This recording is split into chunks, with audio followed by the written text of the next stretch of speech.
As-Sunnah Foundation. As-Sunnah, As-Sunnah, As-Sunnah Foundation. As-Sunnah, As-Sunnah, As-Sunnah. আসসালামু আলাইকুম ওয়া রাহমাতুল্লাহি ওয়া বারাকাতুহু। আলহামদুলিল্লাহ ওয়াসসালাতু ওয়াসসালামু আলা রাসূলিল্লাহ ওয়া বা'দ। সুপ্রিয় দর্শক শ্রোতা ভাই বোন, বরাবর 1 ঘন্টার বেশি সময় পেরিয়ে গেছে এবং আপনারা ইতিমধ্যে দেখেছেন যে 2-3 বার আমরা লাইভে আসার চেষ্টা করেছি, কিন্তু যান্ত্রিক ত্রুটির কারণে সেটি বারবার বিচ্ছিন্ন হয়ে গেছে। আলহামদুলিল্লাহ পুরো টিমের প্রচেষ্টায় আমরা আবারও সংযুক্ত হয়েছি এবং চেষ্টা করছি এবার শেষবারের মতো আমরা সংযুক্ত থাকতে পারছি কিনা। আমাকে যদি আপনারা পরিষ্কারভাবে শুনে থাকেন এবং ভিডিও যদি পরিষ্কার থাকে মন্তব্যের ঘরে আপনারা লিখুন। আমরা ইনশাআল্লাহ বিদিনিল্লাহ লাইভটিকে কন্টিনিউ করতে চাই, কারণ আপনারা জানেন যে গতকাল আস-সুন্নাহ ফাউন্ডেশনের বৃহত্তর চট্টগ্রামে ব্যাপক ভিত্তিক ত্রাণ কার্যক্রমে আমরা অংশগ্রহণ করেছিলাম এবং গভীর রাতে সেখান থেকে আমরা ফিরে এসেছি কাজ শেষ করে, প্যাকেজিংয়ের কাজ শেষ করে। এবং সেটি আসার, এই শিফির আসার অন্যতম বিশেষ কারণ ছিল এই লাইভটিতে কন্টিনিউ করা। তো কোনোভাবেই আমরা লাইভটিতে সংযুক্ত হতে পারছিলাম না এবং বারবার একটা সময় সে বিচ্ছিন্ন হয়ে যাচ্ছিল। আশা করছি এবার আল্লাহ চাহেন তো ইনশাআল্লাহ আমরা কন্টিনিউ করতে পারবো। আপনারা যদি আমাদেরকে শুনে থাকেন এবং লাইভ যদি সঠিকভাবে সম্প্রচারিত হয়ে থাকে আপনারা মন্তব্য করে জানান। এবং আমরা এই অনিচ্ছাকৃত ত্রুটির জন্য, এই বিলম্ব হওয়ার জন্য আমরা আবার দুঃখ প্রকাশ করছি। আলহামদুলিল্লাহ দীর্ঘ বহুদিন পর্যন্ত, প্রায় 1 বছরের বেশি সময় পর্যন্ত লাইভটি নিরবিচ্ছিন্নভাবে চলছিল। আজকে হঠাৎ এই অনাকাঙ্ক্ষিত ত্রুটির জন্য আমরা আবারও দুঃখ প্রকাশ করছি। আমি একই প্রশ্ন উত্তর 2 বার দিয়েছি, আবারও দিচ্ছি যেহেতু লাইভটি ডিসকানেক্ট হয়ে গেছে এবং পেজ থেকে রিমুভ করে দেওয়া হয়েছে। ভাই হারুন এইচ রশিদ আপনি লিখেছেন অ্যাসির পানি দিয়ে উজু করা যাবে কিনা। এর উত্তর হলো যে অ্যাসির পানি দিয়ে উজু করা যাবে, অর্থাৎ অ্যাসি থেকে যে পানিটি নির্গত হয় সেটা যদি বালতিতে জমে এবং সেই পানি দিয়ে আমরা উজু করতে চাইলে উজু করতে পারবো, কারণ এটি সাধারণ পানি। এই পানিতে কোনো অপবিত্র বস্তু যেমন মিশেনি, ঠিক তেমনিভাবে এই পানিতে এমন কোনো পদার্থ মিশেনি যার ফলে পানির গুণাগুণ, পানির রং, পানির স্বাদ, পানির অন্যান্য বৈশিষ্ট্যগুলো পরিবর্তন হয়ে যেতে পারে। এরকম কোনো পরিস্থিতি কিন্তু এই পানির মধ্যে আপনার তৈরি হয় না, যার কারণে সেটি দিয়ে উজু করা যাবে। এ বিষয়ে কাতার ভিত্তিক ফতোয়ার বিশ্ববিখ্যাত ওয়েবসাইট ইসলাম ওয়েব মার্কাজুল ফতোয়া, সেখানে মুফতিগণ অ্যাসিড পানি দিয়ে উজু করা যাবে মর্মে ফতোয়া দিয়েছিলেন। অতএব অ্যাসিড পানি দিয়ে আমরা উজু করতে পারবো। এরপর আবু জাফর আপনি লিখেছেন দুর্যোগের সময় কঠিন পরিস্থিতি আসে, তখন সিদ্ধান্ত নেওয়া কঠিন হয়ে যায়। যেমন এক ব্যক্তি বন্যার পানিতে ভেসে যাচ্ছে, সম্ভাবনা আছে আমি তাকে চেষ্টা করলে বাঁচাতে পারবো, আবার এই আশঙ্কাও আছে তাকে বাঁচাতে গেলে আমি নিজেই ভেসে যাব। সম্ভাবনা ও আশঙ্কা সমান সমান, এক্ষেত্রে আমাদের করণীয় কি? আবু জাফর, এরকম পরিস্থিতিতে সম্ভাবনা এবং আশঙ্কা যদি 50-50 থাকে, আমরা চাইলে যে কোনো একটি অপশন গ্রহণ করতে পারবো। অর্থাৎ আমরা চাইলে ওই ব্যক্তিকে বাঁচাবার জন্য আমরা রিস্ক নিতে পারবো এবং যদি সেই চেষ্টা করে তাকে বাঁচাতে পারি ইনশাআল্লাহ এর মাধ্যমে আল্লাহর কাছে বিপুল পরিমাণ সওয়াব আমরা লাভ করব। আর যদি আল্লাহ না করুক আমার জীবন অবসান হয়ে যায় এর কারণে, তাহলে সেক্ষেত্রে আল্লাহর কাছে আমি অবশ্যই আজর এবং বিনিময় পাবো, যেহেতু আমি একটা মানুষকে উদ্ধার করতে গিয়েছি। আর যদি নিজের মৃত্যু অনেকটাই নিশ্চিত হয়, এরকম চরম পর্যায়ে হয়, তাহলে সেক্ষেত্রে অবশ্যই সেই উদ্যোগ নেওয়া সঠিক হবে না। অর্থাৎ আরেকজনের জীবনটা আমি রক্ষা করতে পারবো কিনা নিশ্চিত নয়, কিন্তু নিজের জীবন ঠিকই আমার অবসান হয়ে যেতে পারে। এরকম পরিস্থিতি হলে তাহলে সেক্ষেত্রে নিজেকে অবশ্যই সেই পরিস্থিতি থেকে বাঁচিয়ে রাখার আপ্রাণ চেষ্টা করে, অর্থাৎ এরকম রিস্কের মধ্যে নিজেকে ফেলা মোটেই সঠিক হবে না। আর যদি ব্যাপারটা এরকম হয় যে নিজের জীবনকে হুমকির মধ্যে ফেলার আশঙ্কা প্রবল আছে, কিন্তু আরেকজনকে বাঁচানোর সম্ভাবনাও আছে, তাহলে সেক্ষেত্রে নিজের জীবনকে আশঙ্কার মধ্যে ফেলেও যদি আরেকজনকে বাঁচানোর চেষ্টা করা যায়, সেই চেষ্টা আমরা করবো। ইনশাআল্লাহর মাধ্যমে আল্লাহ তাআলার কাছে অবশ্যই আজর এবং বিনিময় আমি লাভ করব। এবং এই স্যাক্রিফাইসটাই কিন্তু ইসলামের অন্যতম বড় শিক্ষা। বিশেষ করে বন্যা এবং ত্রাণ কার্যক্রমের মধ্যে আপনার এই ধরনের স্যাক্রিফাইস অনেক বেশি প্রয়োজন। একজন ইমানদারের জীবনে স্যাক্রিফাইসটা এত গুরুত্বপূর্ণ যে স্যাক্রিফাইস ছাড়া আমরা কখনো ভালো মুসলমান হতে পারবো না। আমরা ত্রাণ কার্যক্রম চালাতে গিয়ে দেখেছি একজন মানুষ অনেকগুলো প্যাকেট নিয়ে তিনি তার কাছে রেখে দিচ্ছেন, অথচ তার সাথেই থাকা আশ্রয়কেন্দ্রে অন্য একজন মানুষ, হয়তো বৃদ্ধ একজন নারী, তিনি হয়তো সংগ্রহ করতে পারছেন না।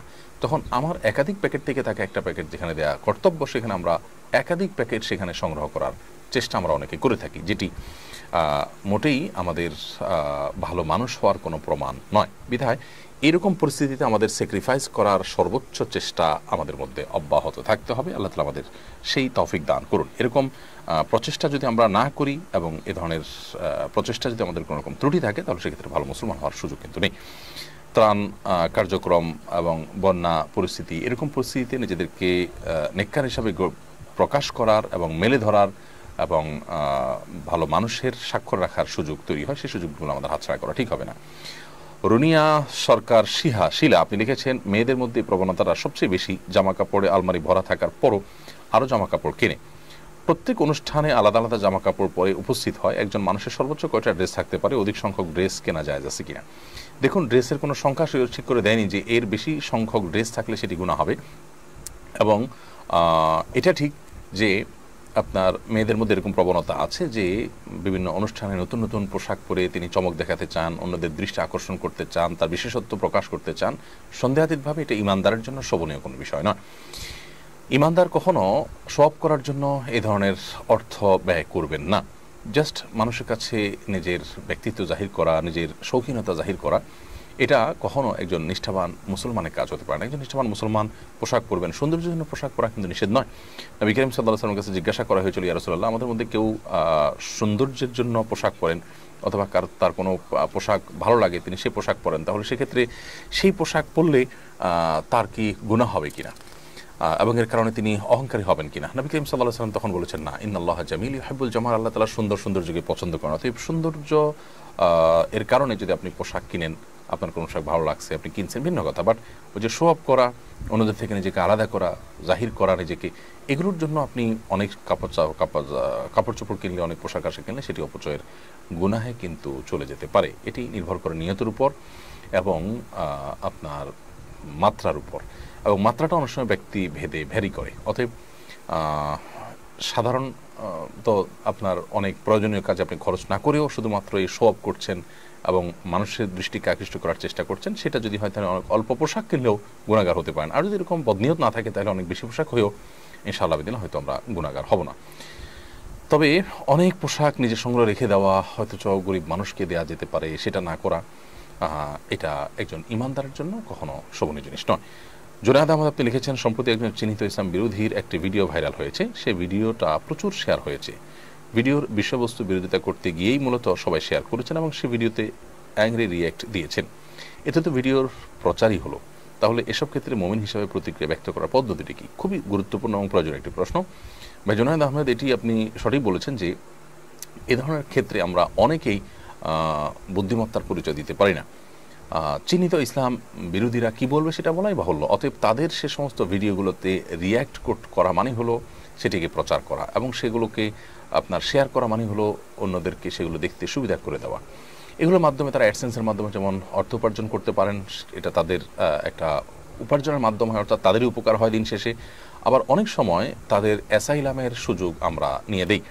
ইসলাম বিদ্বেষী কারোর কোনো ভিডিওকে প্রচার করার, অ্যাংরি রিয়েক্ট দেওয়া, এমনকি মন্তব্যের ঘরেও সেখানে কিছু বলতে যাওয়া, বেশিরভাগ ক্ষেত্রেই এটি তাদের প্রচারণার অংশ। হ্যাঁ, কেউ যদি গবেষক হন, দায়ী হন, ওয়াইজ হন, ইসলাম প্রচারক হন, তাহলে সেক্ষেত্রে তার জায়গা থেকে তিনি যদি এই কাজটি করেন এবং দাওয়াতের উদ্দেশ্যে করেন এবং তিনি যদি মনে করেন যে এটা একান্ত প্রয়োজন, তাহলে ভিন্ন কথা। কিন্তু তার ক্ষেত্রেও আমার ক্ষুদ্র অভিমত হলো যে এগুলোকে অ্যানালাইসিস করে যদি মনে হয় যে এগুলোর জবাব যাওয়া দরকার সাধারণ মানুষের কাছে, তাহলে সেক্ষেত্রে জবাব যেতে পারে এবং সে জবাবেও তার নাম উল্লেখ করাও বেশিরভাগ ক্ষেত্রে প্রয়োজন। আর বিশেষ করে এই সমস্ত কথা তখনই প্রযোজ্য যখন লোকটি দেশের বাইরে থাকে, না সে দেশে থাকছে, না আমাদের দেশের আইন এবং প্রশাসন নাগালে আছে।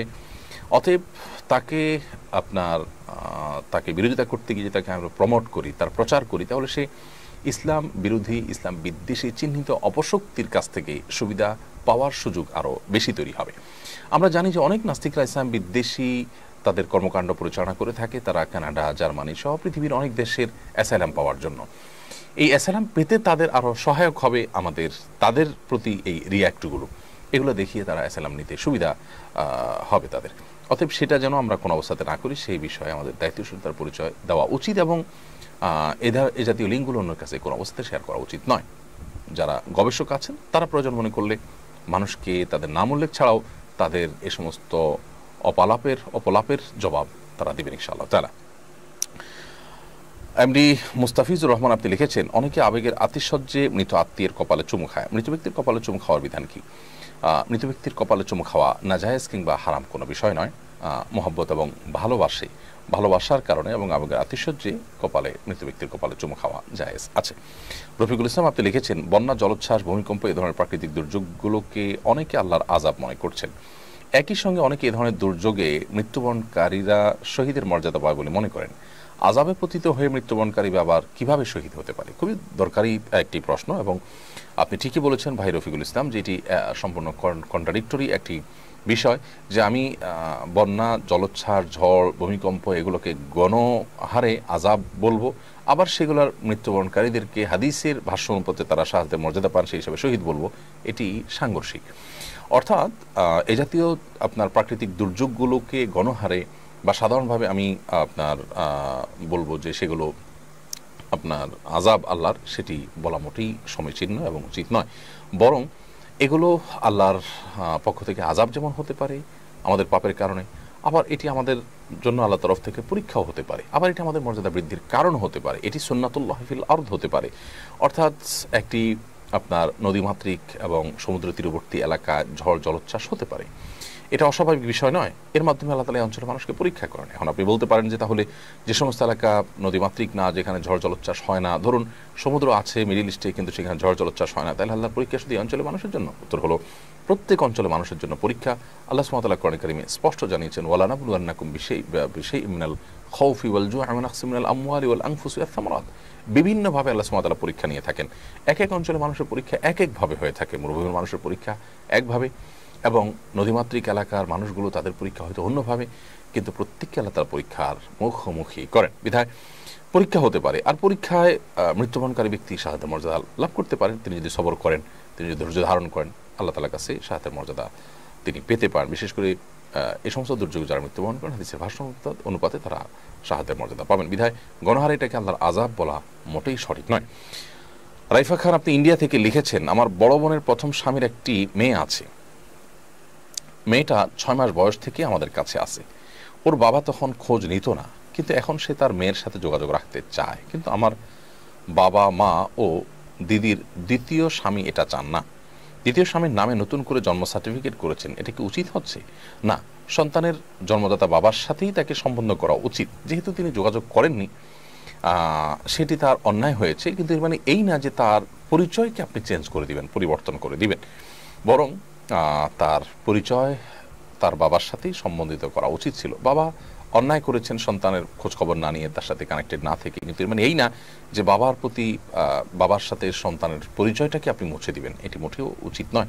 আমরা অনেক ব্যত্যয়, অনেক অনাচার, অনেক অন্যায় দেখি, কিন্তু সে অন্যায়ের প্রতিকারে আরেকটি ভুল কাজ কিন্তু আমরা করতে পারি না, সেটি আমাদের খেয়াল রাখা উচিত।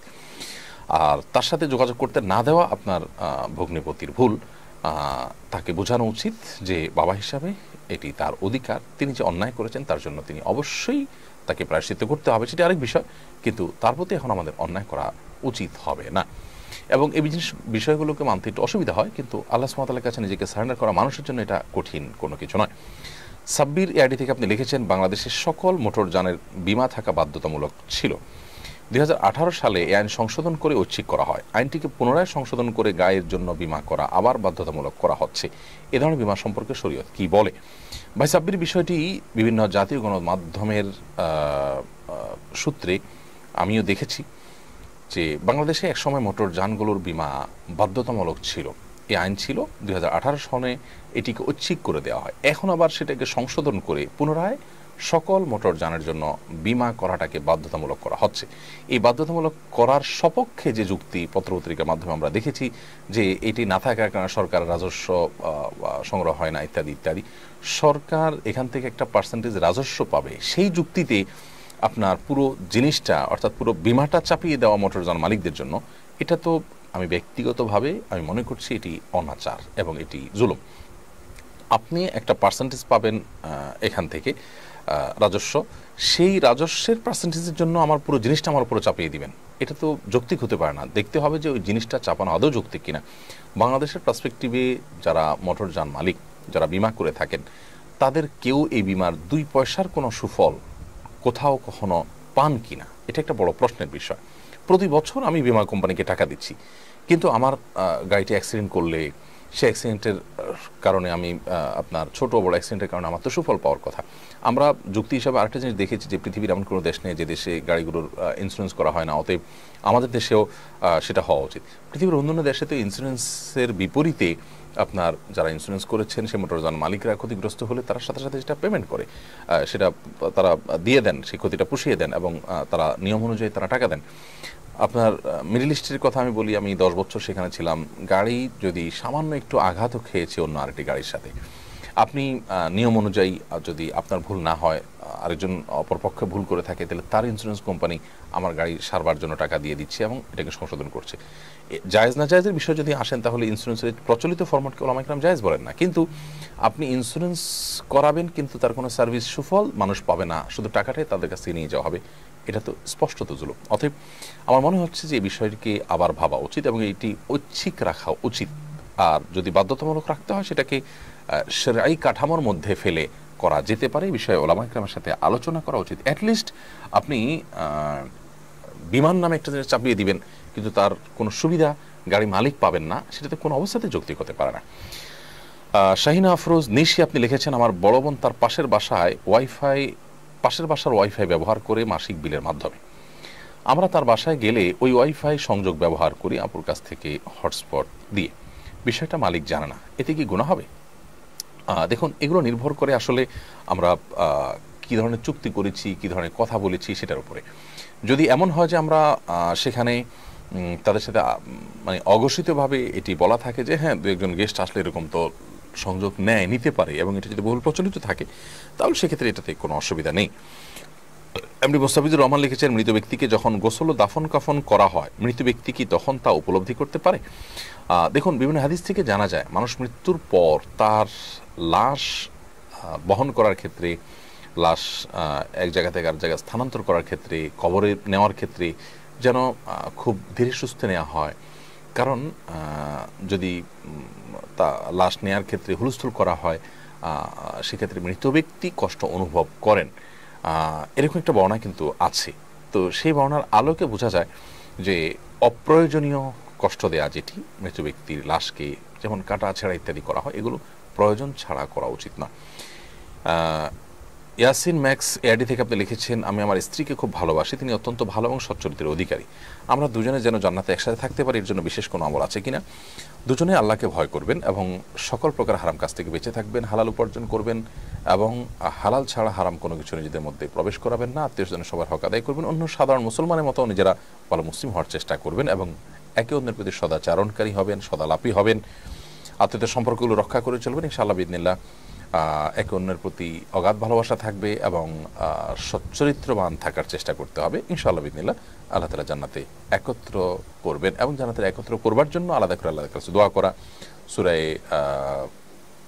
সূরা ফুরকান ৭৪ নম্বর আয়াত তেলাওয়াত করা, এই আমলগুলো আমরা করতে পারি।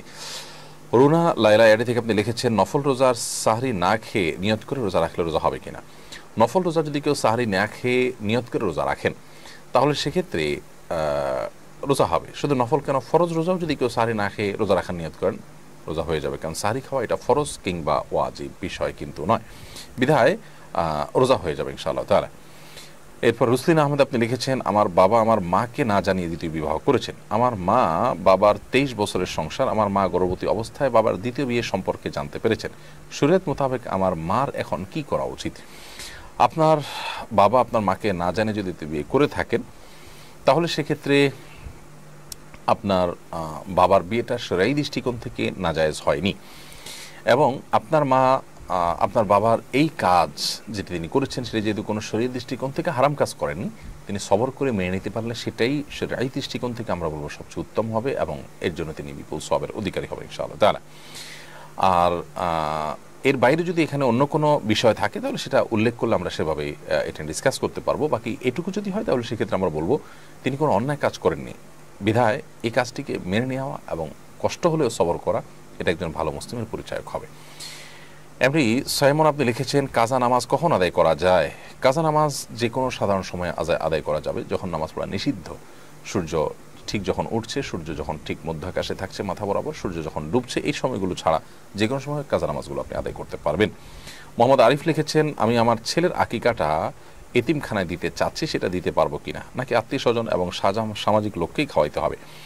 আপনার ছেলের আকিকাটা আপনি কোনো এতিমখানা দিতে পারেন, মাদ্রাসা দিতে পারেন, কিন্তু এটা সাধারণ অবস্থাতে নিজে খাবেন, আত্মীয় স্বজনকে খাওয়াবেন, কিছু গরুদেরকে দিবেন, কোরবানি গোশতের মতো এটাকে আপনি বিভিন্নভাবে অর্থাৎ তিনভাবে আপনি এটাকে ব্যবহার করবেন। কিন্তু আপনি যদি কোনো এতিমখানা দিয়ে দেন, তারা আপনার বাচ্চার আকিকা দিয়ে গোশতটা এতিম বাচ্চাদেরকে খাওয়াই দেয়, সেটাও জায়েজ হবে, কিন্তু সেটাই করতে হবে বা সেটাই উত্তম হবে, ব্যাপারটা সেরকম নয়। এমডি মুস্তাফিজুর রহমান আপনি লিখেছেন, মৃত ব্যক্তিকে পোস্টমর্টেম করার হুকুম কি? ইসলাম শরীয়তের দৃষ্টিকোণ থেকে এটি জায়েজ কোনো কাজ নয়। একান্ত অনন্য উপায় হয়ে যদি করতে হয় কখনো বিশেষ কেসের ক্ষেত্রে, সেটা ভিন্ন কথা হতে পারে। বাট সাধারণ অবস্থাতে দুর্ঘটনায় মৃত্যুবরণ করলো বা আত্মহত্যা করে মৃত্যুবরণ করলো, এই জাতীয় বিষয়ে গড়পড়তা যে আপনার পোস্টমর্টেম করা হয়, সেটি অবশ্যই নাজায়েজ কাজ। যেটি একটু আগে একটা প্রশ্ন উত্তর আমরা বলেছি যে মৃত ব্যক্তির শরীরে কাটাছেঁড়া করা বা তাকে বহন করার ক্ষেত্রে টানাহেঁচড়া করে তার কষ্টের কারণ হওয়া, এটা জায়েজ নয়। এবং মৃত ব্যক্তি মৃত হওয়ার পরও তার কষ্ট অনুভবের কথা কিন্তু এ হাদিস থেকে বোঝা যায়, যেটি আমরা উল্লেখ করেছি। নবী সাল্লাল্লাহু আলাইহি ওয়াসাল্লাম মৃত ব্যক্তির বহন করার ক্ষেত্রে সতর্কতার সাথে বহন করতে বলেছেন এবং তার কষ্ট অনুভব হয়, সে বিষয়টি কিন্তু হাদিস থেকে স্পষ্ট বোঝা গেছে। ওমর ফারুক আপনি লিখেছেন, আমি সাহারি না খেয়ে সকালে রোজার নিয়ত করি, তারপর ভুল ক্রমে পানি পান করি, এখন কি আমার রোজা শুদ্ধ হবে? আপনি সাহারি না খেয়ে রোজা রাখলে রোজা হয়ে যাবে, এবং সকালে যদি আপনি নিয়ত করে থাকেন নফল রোজার, তাও আপনার রোজা সঠিক হয়ে যাবে, অসুবিধা নেই। কিন্তু পরবর্তীতে ভুল ক্রমে পানি পান করেছেন বা কিছু খেয়ে ফেলেছেন, তাতে কোনো অসুবিধা নেই, রোজা হয়ে যাবে। ভুল ক্রমে পানি পান করলে বা কিছু খেলে রোজা ভাঙে না।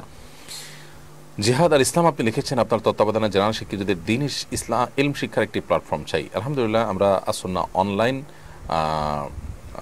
আপনার শিক্ষা প্রতিষ্ঠান, এটার ওপেনিংয়ে আমরা যাব এবং সেটার জন্য পরিকল্পনা আমাদের আছে। এছাড়া আসুন্নাহ ফাউন্ডেশন মসজিদ কমপ্লেক্সের মধ্যেও সাধারণ শিক্ষিত ভাই বোনদের জন্য দ্বীনি শিক্ষার আয়োজন ব্যবস্থাপনা থাকবে, আল্লাহ চাহেন তো। আমরা আশা করছি খুব শীঘ্রই সেটি আমরা শুরু করতে পারবো। সেই সাথে আপনারা জানেন, ইতিমধ্যে আমাদের মাদ্রাসাতুস সুন্নাহর কুমিল্লা শাখায় নুরানি প্রশিক্ষণ শুরু হচ্ছে। অর্থাৎ কেউ যদি চান যে আমি কোরআনের শিক্ষক হতে চাই, তাকে প্রশিক্ষণ দিয়ে তার জন্য প্রস্তুত করা হবে এবং সেটার জন্য জেনারেল শিক্ষিত ভাইদের অংশগ্রহণ করারও কিন্তু সুযোগ আছে শর্ত সাপেক্ষে। এমনি জাহাঙ্গীর আলম ভূঁইয়া লিখেছেন, আমি একজন হিন্দুর কাছ থেকে যে কোনো একটা কাজ শিখছি, এটা দিয়ে আমার জীবন চালানোর সিদ্ধান্ত নিয়েছি, এটা হালাল হবে কিনা? আপনি অন্য ধর্মাবলম্বীদের কাছ থেকে যদি কোনো কাজ শিখেন, সেটা অবশ্যই হালাল। দুনিয়াবি কোনো কাজ, বৈধ কোনো কাজ শিখলে সেটা হারাম হওয়ার কোনো কারণ নয়। এবং সেখান থেকে যদি আপনার উপার্জন আপনি অবলম্বন করেন এবং সেটা দিয়ে আপনার সংসার চালান, সম্পূর্ণ হালাল হবে। কাজ ভালো কিছু শেখার ক্ষেত্রে আপনি কার কাছে শিখছেন না শিখছেন, এমনকি যদি কোনো অন্য ধর্মাবলম্বীকে কোনো ভালো কাজ শেখানো, আপনি কোনো একটা হালাল কাজ, বৈধ কাজ শেখালেন, তাতে তিনি তার পরিবার এর ব্যয়ভার নির্বাহ করেন, উপার্জন করে, সেটাও কিন্তু জায়েজ আছে। আমরা অনেকেই অন্য ধর্মাবলম্বীদের ব্যাপারে এমন এমন চিন্তাভাবনা লালন করি যা কিন্তু ইসলাম আমাদেরকে করতে বলে না। অর্থাৎ এক্ষেত্রে আমরা অনেক সময় বাড়াবাড়ি করি, আবার অনেক সময় যা নিষেধ করা হয়েছে সেটাকে আমরা নিষিদ্ধ মনে করি না। যেমন অন্য ধর্মাবলম্বীদের যে বিশ্বাস, তাদের সাথে বিশ্বাসগত পার্থক্যের জায়গা, সেটা আমার কাছে পরিষ্কার থাকতে হবে, অবস্থানটা অত্যন্ত ক্লিয়ার হতে হবে। কিন্তু জাগতিক বিষয় আসলে তাদের সাথে অন্য মুসলমানের মতোই আমরা করতে পারবো। অর্থাৎ লেনদেন, কেনা বেচা, কাজ কাম শেখা, চাকরি করা, চাকরি দেওয়া ইত্যাদি, এগুলো সম্পূর্ণ জায়েজ। আরএচ রাইয়ান আপনি লিখেছেন, সাতকানিয়াতে বন্যা হওয়ায় পুকুর আর বিলের পানি একাকার হয়ে গেছে, যার ফলে সবার পুকুর থেকে মাছ বিলের পানির সাথে মিশে গেছে। পুকুরে মাছ বিলে চলে গেছে, এখন বিলের মাছ ধরে খাওয়া যাবে কিনা? খুবই গুরুত্বপূর্ণ প্রশ্ন। এবং মজার বিষয় হলো যে গতকালকে সাতকানিয়াতে আমি যখন ছিলাম এবং প্রচুর পরিমাণে মানুষ দেখছি জাল দিয়ে মাছ ধরছে, চতুর্পাশে রাস্তায় পর্যন্ত জাল মারছে, কারণ চতুর্পাশে পানি। তখন আমি জিজ্ঞাসা করছিলাম এক ব্যক্তিকে যে এখানে এত মাছ, নিশ্চয়ই পুকুরের মাছ? বললেন যে হ্যাঁ, পুকুরের মাছ, অনেকে চাষ করছে সেই মাছ। তো এই মাছগুলো যেহেতু বের হয়ে গেছে এবং এগুলো আর ব্যক্তির পুকুরে কিংবা তার প্রজেক্টে ফেরত আনার কোনো সিস্টেম যেহেতু নাই, বিধায় এই মাছগুলো পরবর্তীতে যে কেউ ধরে খেলে সেটি জায়েজ হবে। ব্যাপারটা আকাশে উড়ন্ত পাখির মতো। আকাশে উড়ন্ত পাখি যদি কেউ ধরে খায়, সেটা কিন্তু জায়েজ আছে। হতে পারে এই পাখিটা কারোর কোনো জায়গা থেকে ছুটে এসেছে এবং সেটা আর আদৌ সেখানে যাবে না, যেহেতু ওই ব্যক্তির আর নিয়ন্ত্রণে এটি নাই, অতএব এটি অন্য কেউ যদি ধরে খান সেটি নাজায়েজ হবে না। এবং সেই হিসাবে ইনশাআল্লাহ বিদিনে এই সমস্ত মাছ ধরে খেলে সেটি নাজায়েজ কিংবা গুনাহ হবে না। হ্যাঁ, ব্যাপারটা যদি এরকম হয় যে পাশাপাশি দুটি পুকুর, একটা পুকুর থেকে আরেক পুকুরে মাছ এসছে, আমরা জানি এই পুকুরে মাছ ছিল না এবং মালিকের কাছে ফেরত দেওয়া পসিবল, তাহলে সেক্ষেত্রে আপনাকে ফেরত দেওয়ার চেষ্টা করতে হবে। এরকম ঘটতে পারে বিশেষ ক্ষেত্রে, এক্সক্লুসিভ কোনো ক্ষেত্রে। সাধারণত বন্যার পানিতে যে মিশে একাকার হয়ে যায় সেগুলোতে তো আর কোনটা কোন পুকুরের কার মাছ এগুলো তার নিরূপণ করা সম্ভব নয় এবং সেগুলো মালিকের কাছে ফেরত যাওয়ারও কোনো সুযোগ নেই। বিধায় এগুলো যে কেউ ধরে খেলে জায়েজ হবে, উড়ন্ত পাখি যেরকম ধরে খাওয়া জায়েজ সেভাবে হালাল পাখি। ইমা এআইডি থেকে আপনি লিখেছেন, আমি জাপানের একটা রেস্টুরেন্টে খাবারের বক্স তৈরি করি, সেখানে সকল আইটেম শূকরের মাংস দিয়ে বক্সগুলো তৈরি করা হয়। এখানে আসার আগে আমি এই বিষয়ে জানতাম না। এখন আমার প্রশ্ন হলো, এখানে চাকরি করার অর্থ আমার জন্য হালাল হবে নাকি হারাম হবে? আপনি যে রেস্টুরেন্টে খাবারের বক্স তৈরি করে থাকেন সেখানে শূকরের মাংস দিয়ে যেহেতু বক্সগুলো প্রস্তুত করা অর্থাৎ খাবারগুলো প্রস্তুত করা হয় এবং সেখানে শূকরের আইটেম থাকে, বিধায় আপনি সেখানে কাজ করা আপনার জন্য জায়েজ হবে না, হারাম হবে। যদি ব্যাপারটা এরকম হয় সেই হোটেলের এমন কোনো কাজ আপনি স্থায়ীভাবে করছেন, নিয়মিত করছেন, যেই কাজটা সরাসরি শূকরের মাংস কিংবা মৎস্য সরবরাহ করা বা এটা প্রস্তুত করা বা কোনোভাবে এটার সাথে প্রত্যক্ষ সহযোগিতা নেই, তাহলে সেক্ষেত্রে সেটা বহু শর্ত সাপেক্ষে জায়েজ হতে পারে। কিন্তু এ ধরনের প্রতিষ্ঠান থেকে আপনি বের হয়ে অন্য কোনো হালাল উপার্জনের পথ আপনার খোঁজা উচিত এবং রিস্ক মুক্ত উপার্জন করা উচিত। তবে হ্যাঁ, যেটি বললাম যে আপনি খাবার সার্ভ করছেন, রান্না করছেন, পরিষ্কার করছেন এবং সেই খাবারটা হারাম, তাহলে সেক্ষেত্রে সেই চাকরি কিন্তু জায়েজ হওয়ার কোনো কারণ নেই। নাজিমুদ্দিন ভূঁইয়া লিখেছেন, আমার থুতনিতে অল্প দাড়ি উঠায় আমার বন্ধুরা এই নিয়ে ঠাট্টা করে এবং ছাগল দাড়ি বলে অপমান করে, তাই আমি ক্লিন শেভ করে রাখি। এক্ষেত্রে আমার এবং আমার বন্ধুদের করণীয় কি জানাবেন দয়া করে? আপনি ভুল করছেন, আপনার বন্ধুরা তার চেয়ে বড় ভুল করছেন। কারণ দাড়ি কারোর কম হওয়া বেশি হওয়া এটা তো আমাদের নিজেদের হাতে না, এটা আল্লাহ তাআলার হাতে। যেটা মানুষের ব্যক্তির হাতে না, সেটার জন্য ব্যক্তিকে দোষারোপ করা বা ব্যক্তিকে ঠাট্টা বিদ্রুপ করা এটা নিছক মূর্খতা ছাড়া কিছুই না। আমরা অনেক সময় দাড়ির মতো এরকম গুরুত্বপূর্ণ বিষয়, যেটা ইসলামের শেয়ার বা ইসলামের অত্যন্ত গুরুত্বপূর্ণ একটা নিদর্শন জাতীয় বিষয়, এরকম বিষয় আমরা ঠাট্টা বিদ্রুপ করে অনেক সময় দিন থেকে, ইসলাম থেকে পর্যন্ত খারিজ হয়ে যায়। আপনি দাড়ি না রাখলে ইসলাম থেকে খারিজ হয়ে যাবেন না, কিন্তু দাড়ি নিয়ে বিদ্রুপ করলে আপনি ইসলাম থেকে কিন্তু খারিজ হওয়ার মতো পর্যায়ে চলে যেতে পারেন। এজন্য এই সমস্ত আচরণের ক্ষেত্রে আরও দায়িত্বশীলতার পরিচয় দিতে হবে এবং এগুলো কোনো অবস্থাতে করা যাবে না। আর আরেকজন বিদ্রুপ করছেন সেজন্য আপনি দাড়ি শেভ করে ফেলবেন, সেটা উচিত নয়। এ ধরনের বন্ধুবান্ধব, এ ধরনের পরিবেশ থেকে আপনাকে সরে আসতে হবে। একজন মুসলমানের জন্য এটি জায়েজ নয় যে আরেকজনের বিদ্রুপের কারণে আমি অন্যায় করব, আমি গুনাহের কাজ করব, আমি একটি ওয়াজিব তরক করব। বিধায় আপনাদের উভয়কেই সংশোধন হওয়া উচিত এবং তাদেরকে আল্লাহর ভয় যেন তাদের অন্তরে জাগ্রত হয় সেজন্য বোঝানো উচিত। ইউসুফ বিন এবি রহমান আপনি লিখেছেন, আমি জাপান থাকি, একটা দোকানে কাজ করি, সেখানে হালাল পণ্য আছে, হারাম পণ্য আছে। এখন আবার ইনকাম করা টাকাটা হালাল হবে কিনা? হালাল হারাম দুই রকমই যদি থাকে, আপনি যথাসম্ভব হারাম পণ্য সার্ভ করা, বিক্রি করা এটা আপনি করবেন না। সেখানে অমুসলিম থাকলে সে তা এটা করবে, আপনি এগুলো থেকে অ্যাভয়েড করার চেষ্টা করুন, তাদেরকে বোঝাবেন যে আমার সীমাবদ্ধতার জায়গাটা আসলে এটুকু। যেহেতু হারাম পণ্যের আইটেম অনেক বেশি না, সেগুলোতে যদি আপনি বাঁচার চেষ্টা করেন এবং বেঁচে আপনি করতে পারেন কাজ, তাহলে সেক্ষেত্রে এটি আপনার জন্য জায়েজ হবে। আর যদি সেটা না হয়, সে সুযোগ যদি না থাকে, তাহলে আপনার জন্য এখানে চাকরি করা জায়েজ হবে না। মোহাম্মদ আরমান লিখেছেন, স্ত্রীর সাথে ফোনে কথা বললে প্রায় সময় ঝগড়া লেগে যায়, ঝগড়া যেন না লাগে। স্ত্রীর সাথে ফোনে কথা কম বললে কি সমস্যা হবে? হ্যাঁ, ঝগড়া থেকে বাঁচার জন্য কথা কম বললে সেটা সমস্যার কোনো কারণ নেই। তবে যদি আপনি কথা একদম বলা বন্ধ করে দেন বা সম্পর্কই ছিন্ন করে ফেলেন, সেটা কিন্তু জায়েজ হবে না, বরং নিজেকে আস্তে আস্তে কন্ট্রোল করার চেষ্টা করতে হবে। এরপরে প্রশ্ন হলো, সম্প্রতি একটি কথা বেশ জোরে সোরে শোনা যাচ্ছে, আর সেটি হলো নারী কিসে ঠেকে, অর্থাৎ কোন জায়গায় এসে নারী ঠেকে যায়। এ ধরনের প্রশ্ন তোলা ইসলামের দৃষ্টিকোণ থেকে আদৌ সঠিক কিনা?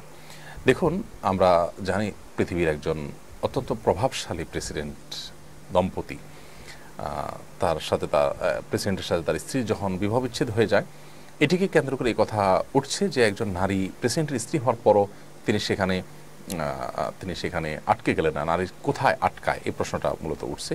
ঠেকা শুধু নয়, আপনি ঠেকার কথা বলেছেন, আটকানোর কথা বোধহয় আমাদের সমাজে খুব বেশি প্রচলিত আছে। তো এই নারী কোথায় আটকে যায়, এই প্রশ্ন করাটা আমরা মনে করি সঠিক না। কারণ পুরো নারী জাতিকে আল্লাহ তাআলা এমনভাবে সৃষ্টি করে না যে সবার প্রকৃতি একরকম, যে একটা জায়গায় গিয়ে আটকে যাবে। এক একজন এক এক জায়গায় আটকে, কেউ টাকার কাছে, কেউ অন্য কিছুর কাছে, যাই হোক। এবং একইভাবে পুরুষের ক্ষেত্রেও এই কথা বলা যায় যে তিনি কোথায় আটকেন। পুরুষ সহ সবাই মিলে একই নেচারের, একই ক্যারেক্টারের এবং আপনার একই জায়গায় গিয়ে তারা আটকে যায়, থমকে যায়, থেমে যায়, এরকম কোনো বিষয় কিন্তু নেই। তবে হ্যাঁ, একটা কথা বলা যায় যে যদি কেউ মুসলিম হয়ে থাকেন, আল্লাহর কাছে আত্মসমর্পণ করে থাকেন, ইমানদার হয়ে থাকেন, তাহলে তিনি নারী হন আর পুরুষ হন, তিনি একটা জায়গায় গিয়ে আটকে যাবেন, থেমে যাবেন। সেটি হলো আল্লাহ তাআলার আদেশ এবং নিষেধ। তার কাছে আল্লাহর আদেশ নিষেধের চাইতে বড় কোনো বিষয় নেই। বিধায় আল্লাহ তাআলার আদেশের কারণে একটা জায়গায় থেমে যাবেন, যেখানে আল্লাহর আদেশ আছে, তাই আমি এটা না করে উপায় নেই, বা এখানে আল্লাহ তাআলার নিষেধাজ্ঞা আছে বিধায় এখানে আমি যেতে পারছি না, বা এটাকে আমি লঙ্ঘন করতে পারছি না। এখানে একজন মুসলমান থেমে যাবে। তাইলে মুসলমান থেমে যায় আল্লাহর আদেশ নিষেধের কাছে। এটাই হলো চূড়ান্ত কথা, এবং এটাই হলো সব ক্ষেত্রে, সকল প্রকৃত মুসলমানের ক্ষেত্রে প্রযোজ্য হয়। এছাড়া আসলে একজন মুসলমানের কাছে ঠেকা বলতে কিছু নেই, যে অমুক জায়গায় গিয়ে আমাকে ঠেকে যেতে হবে। হ্যাঁ, এটা ঠিক, মানে দুর্বলতার কারণে আমরা এক একজন এক জিনিসের কাছে ঠেকে যাই। তো এই আলোচনা থেকে বরং আমাদের শিক্ষা নেওয়া উচিত যে মুসলমানের ঠেকার জায়গাটা আসলে কোথায়, আর আমরা কোথায় মূলত ঠেকছি গিয়ে, এবং মুসলমান কোথায় গিয়ে আপনার থেমে যাওয়া উচিত, এবং আমরা কোথায় গিয়ে থামছি, এটি আমাদের হিসাব মেলানো উচিত। নাহিদা আক্তার, আপনি লিখেছেন ফ্রিল্যান্সিংয়ে অ্যাকাউন্টিং ম্যানেজমেন্টের কাজ করা কি হারাম? এই প্রশ্নটির উত্তর দেওয়ার জন্য আমাকে জানতে হবে যে অ্যাকাউন্টিং ম্যানেজমেন্টের কাজ কি এবং তার ধরন কি। যেহেতু এই বিষয়ে আমি জানি না, বিধায় এই প্রশ্নটি আমি স্কিপ করলাম। মনি তাবাসসুম লিখেছেন, আপনি এক অনুষ্ঠানে বলেছিলেন নামাজে চোখ বন্ধ করে রাখা উচিত নয়। আমার প্রশ্ন হলো, রাতে ঘুমানোর সময় যে আমল আছে ওইগুলো সময় কি চোখ বন্ধ করে করা যাবে? চোখ বন্ধ করে দোয়া, দুরূদ, জিকির, আজকার করা যাবে, রাতে শোয়ার সময় আমলগুলোও করা যাবে। এমনকি নামাজের মধ্যে সাধারণভাবে কখনোই চোখ বন্ধ করা উচিত নয়, আমরা ব্যাপারটি এইভাবে বলিনি। আমার মনে আপনার বুঝতে ভুল হয়েছে। নামাজের মধ্যে সাধারণভাবে স্বাভাবিকভাবে চোখ স্বাভাবিক রাখবেন, এটাই নবী সাল্লাল্লাহু আলাইহি সাল্লাম থেকে এর বাইরে কোনো কিছু প্রমাণিত নয়। অর্থাৎ স্বাভাবিক অন্য কিছুর মতো চোখের চাহনিটা স্বাভাবিকই থাকবে। তবে অতিরিক্ত মনোসংযোগ তৈরি করবার জন্য কারোর যদি মনোযোগ বৃদ্ধি হয় চোখ বন্ধ করলে, তাহলে তিনি চোখ বন্ধ করতে পারেন, অপশনটা আছে। এবং সাধারণ অবস্থাতে তিনি চোখ খোলা রাখবেন, স্বাভাবিক রাখবেন। তো চোখ বন্ধ করা নাজায়েজ নয়। তবে রাতে ঘুমানোর সময় বা অন্য কোনো সময় আপনি দোয়া, দুরূদ, জিকির, আজকার করতে চাইলে চোখ বন্ধ করে কিন্তু আপনি ঘুমাতে পারবেন। নাহিদা আক্তার, আপনার প্রশ্ন উত্তর দিয়েছি। ইকরা তরিকা, আপনি আইডি থেকে লিখেছেন, মেহমেদ নাম কি রাখা যাবে? মেহমেদ এটা আসলে মোহাম্মদেরই বলতে পারেন কিছুটা বিকৃত রূপ। কোনো অঞ্চলে যদি মোহাম্মদকে মেহমেদ বলে এবং তারা এছাড়া বলতে পারে না, তাহলে সেটা জায়েজ তাদের জন্য। কিন্তু এরা শুদ্ধ করে মোহাম্মদকে মোহাম্মদ বলতে পারেন, সেখানে বিনা প্রয়োজনে সেটাকে বিকৃতভাবে মেহমেদ বলা তো উচিত হবে না। তবে এই শব্দের মেহমেদ বলতে আরবিতে আলাদা কোনো শব্দ কিন্তু নেই। পিঙ্কি আক্তার লিখেছেন, দোয়ার মাধ্যমে কারোর হায়াত বাড়ানো যায় কিনা? দেখুন, বিভিন্ন আমলের মাধ্যমে হায়াত বৃদ্ধির কথা কিন্তু হাদিসে রয়েছে, বিধায় সেই সমস্ত হাদিসের আলোকে আপনি দোয়ার মাধ্যমে আপনার রিজিক বৃদ্ধি, হায়াত বৃদ্ধির চেষ্টা করতে পারেন। যেমন নবী করিম সাল্লাল্লাহু আলাইহি ওয়াসাল্লাম একটা হাদিস বুখারীতে বর্ণিত আছে, মান সাররাহু আন ইউবসাতাহু ফি রিজকিহি আও ইউনসাআলাহু ফি আসারিহি ফালিয়াসিল রাহিমা। যদি কেউ চায় তার রিজিক বৃদ্ধি হোক, তার হায়াত বৃদ্ধি হোক, তাহলে সেজন্য তার আত্মীয়তার বন্ধনকে সংযুক্ত করার চেষ্টা করে। বিধায় একজন ঈমানদার তিনি তার জায়গা থেকে চেষ্টা করবেন আত্মীয়তার বন্ধনকে সংযুক্ত করবার। এর মাধ্যমে আল্লাহ সুবহানাহু ওয়া তাআলা জীবনে বারাকা দিবেন। এখানে রিজিক এবং হায়াত বৃদ্ধি বলতে কি বোঝায়? অনেকে বলেছেন হায়াত বৃদ্ধি বলতে হায়াত বরাদ্দ যা আছে তাই থাকবে, কিন্তু বারাকা বেশি হবে, ফিলটা বেশি হবে, এবং তার জীবনের সুফলগুলো তিনি বেশি পাবেন, প্রোডাক্টিভিটি অনেক বেশি হবে। আবার অনেকে বলেছেন যে না, তার মূল যে হায়াত তার সাথে এডিশনাল হায়াত আল্লাহ তাআলা যোগ করবেন। অতএব এই সমস্ত আমল থেকে বোঝা যায় যে বিভিন্ন আমলের মাধ্যমে, সেটা তোর মাধ্যমে হতে পারে, আল্লাহ তাআলা মানুষের হায়াত বৃদ্ধি করে থাকেন। শাহরিয়ার নীরব, আপনি লিখেছেন, নামাজে সূরা ফাতিহার পর একাধিক সূরা পড়া যাবে কিনা? নামাজে সূরা ফাতিহার পর একটি সূরা পড়লেন, একটি সূরাকে বারবার পড়লেন, কিংবা কয়েকটা সূরা আপনি পড়লেন, সেটা কিন্তু জায়েজ আছে, না জায়েজ কোনো বিষয় নয়। তাবাসসুম আইডি থেকে আপনি লিখেছেন, তসবির ছড়া দিয়ে কি ওজিফা জিকির পড়া বিদআত? হাতের আঙ্গুলেই কি পড়তে হবে? অধিকবার পড়তে হলে আঙ্গুলে হিসাব রাখা কঠিন, সেক্ষেত্রে করণীয় কি বলবেন দয়া করে? তাসবির যে ছড়া বা দানা আছে এগুলো ব্যবহার করা বিদআত নয়, তবে হাতের আঙ্গুলে যদি গোনা যায় সেটা উত্তম। নবী করিম সাল্লাল্লাহু আলাইহি সাল্লাম হাতের আঙ্গুলে তাসবিহ গণা কথা বলেছেন, যে হাতের যে আঙ্গুলের তাসবিহ গণা হয় সেগুলো কিয়ামতের ময়দানে জ্বলজ্বল করে জ্বলতে থাকবে। কিন্তু উম্মাহাতুল মুমিনিনদের কেউ কেউ বিভিন্ন বিচি, সাহাবীদের কেউ কেউ বিভিন্ন বিচি, খেজুর বিচি এগুলোকে তাসবিহ বা জিকির এটা গণনা করবার কাজে ব্যবহার করেছেন বলে হাদিস থেকে প্রমাণিত হয়। তাছাড়া এই তাসবিহ ব্যবহারটাকে মৌলিকভাবে এটাকে ইবাদত কেউ মনে করেন না, জাস্ট গণার সুবিধার্থে এটাকে ব্যবহার করা হয়, সেটা নাজায়েজ নয়। হ্যাঁ, হাতে করতে পারলে উত্তম হবে, সরাসরি হাদিসের উপর আমল হবে, কিন্তু সেগুলোর ব্যবহারটা নাজায়েজ নয়, সাহাবীদের আমল থেকে সেটি প্রমাণিত। অতএব এটিকে বেদাত যারা বলছেন আমরা তাদের সাথে বিনয়ের সাথে দ্বিমত পোষণ করি। মোহাম্মদ রাসেল আপনি লিখেছেন, পড়াশোনা ক্যারিয়ার নিয়ে ডিপ্রেশন থেকে মুক্তির জন্য কি করা উচিত? জীবনটাকে স্বাভাবিক করা উচিত এবং আমাদের মনে করা উচিত যে জীবনে ক্যারিয়ারটাই সব কিছু নয়, পড়াশোনাটাই এবং আমি কিছু একটা করতে পারাটাই সব কিছু নয়। একজন ইমানদারের দৃষ্টিভঙ্গি হবে অনেক গভীরে, তার দূরদৃষ্টি হবে অনেক বেশি, তিনি দেখবেন অনেক দূরে। কারণ আমার এই জীবনটাই শেষ নয়, এই ক্যারিয়ারটাই সব কিছু নয়, আমার অনন্ত অসীমকালের জীবনটা সামনে পড়ে আছে। বিধায় এখানে আমি যদি কিছুই করতে না পারি আর সেখানে যদি আমার জান্নাতটা আমার জন্য হয়ে যায়, তারপর আমি লাভবান। আর যদি এখানে সব কিছু হয়ে যায় আর ওখানে জান্নাত মিস হয়ে যায়, তাহলে আমি লাভবান হতে পারলাম না। বিধায় ইমানদার সাময়িক এই জীবনটাকে অনেক বড় করে দেখবে না, বিশেষ করে এত বড় করে দেখবে না যে কারণে ডিপ্রেসড হয়ে তিনি আত্মহরণের পথে চলে যাবেন কিংবা তিনি অসুস্থ হয়ে যাবেন। এটা ইমানদারের সাথে শোভনীয় নয়। বিধায় অ্যাজ এ ইমানদার আখিরাতের প্রতি ইমান যদি আপনার বৃদ্ধি হয়, জান্নাত জাহান্নামের বিষয়গুলো যদি আপনার কাছে পরিষ্কার থাকে, দুনিয়ার জীবনের এটার নশ্বরতার কথা যদি আপনার কাছে ক্লিয়ার থাকে, এই বিষয় নিয়ে আপনি পড়াশোনা করেন। বিশেষ করে নবী করিম সাল্লাল্লাহু আলাইহি সাল্লামের যে জীবনে দুনিয়া বিমুখতা ছিল, সালাফের জীবনে দুনিয়া বিমুখতা ছিল, এগুলো নিয়ে অনেক বই পুস্তকও বাজারে আছে। সেগুলো যদি আপনি পড়তে পারেন এবং নিয়মিত পড়েন, আমার বিশ্বাস ইনশাআল্লাহ বিদিল্লাহ এই ধরনের ডিপ্রেশন ইত্যাদি কমে যাবে। এমডি তাওহিদুল ইসলাম আপনি লিখেছেন, সহবাসের পর এবং স্বপ্নদোষের পর গরম পানি দিয়ে গোসল দেওয়া কি আবশ্যক? না, গরম পানি দিয়ে গোসল দেওয়া আবশ্যক হবে কেন? আপনি গরম পানির প্রয়োজন হলে গরম পানি ব্যবহার করবেন, শীতল পানির প্রয়োজন হলে শীতল পানি ব্যবহার করবেন, এটা একান্ত আপনার ব্যক্তিগত প্রয়োজনীয় বিষয়। এমডি সুমন এসআরি থেকে লিখেছেন, মসজিদের দোতলায় মাদ্রাসা আছে, যখন জামাত হয় নিচতলা ভরে না, তবু ছাত্র ওস্তাদ সবাই দোতলা জামাতে ইক্তেদা করে, এটা সহি হবে কিনা, নাকি নিচতলায় নেমে ইক্তেদা করা উচিত?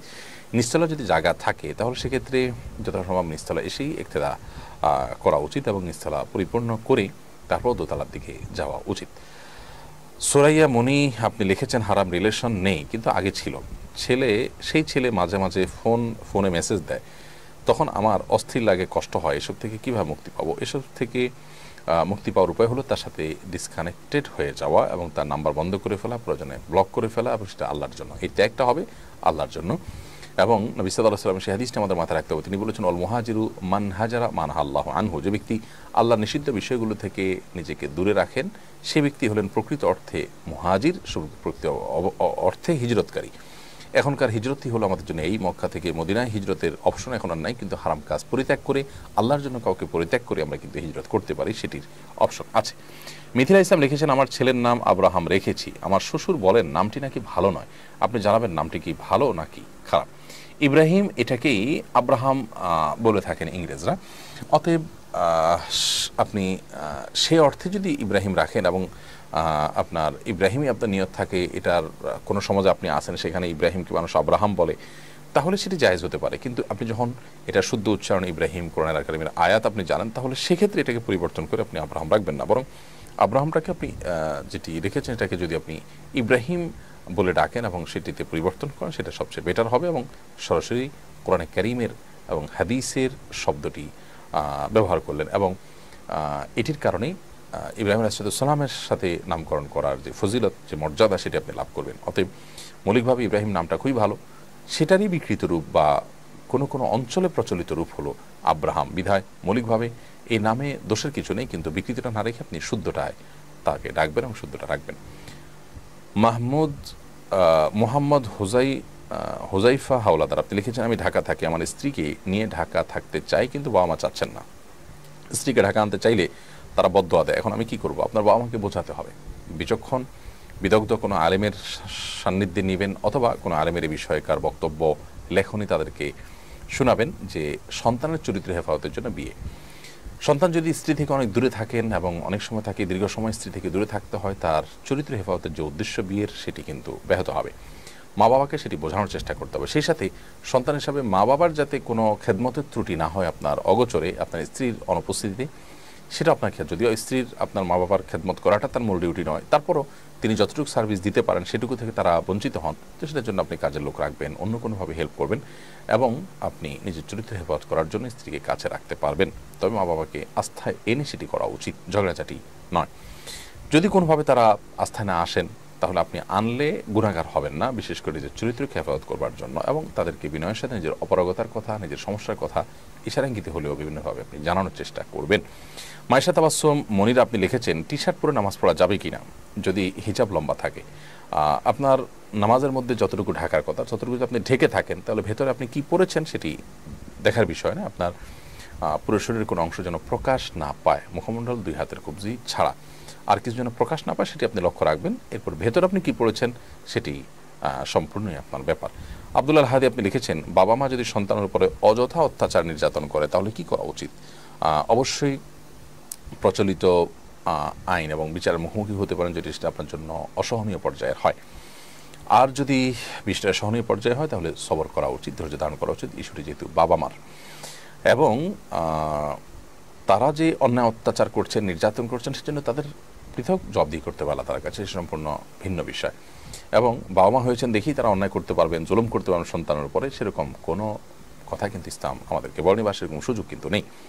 নেওয়াজ শরীফ আইডি থেকে আপনি লিখেছেন, জানাজা করার স্থানের সামনে কোনো সৌধ থাকলে কি জানাজা হবে? জানালে উপকৃত হব। জানাজা যে জায়গা হবে সেই জায়গার সামনে যদি কোনো সৌধ থাকে তাহলে সেটা দৃশ্যত সেটা সেই সৌধকে মানুষ করে, শ্রদ্ধা নিবেদন করে।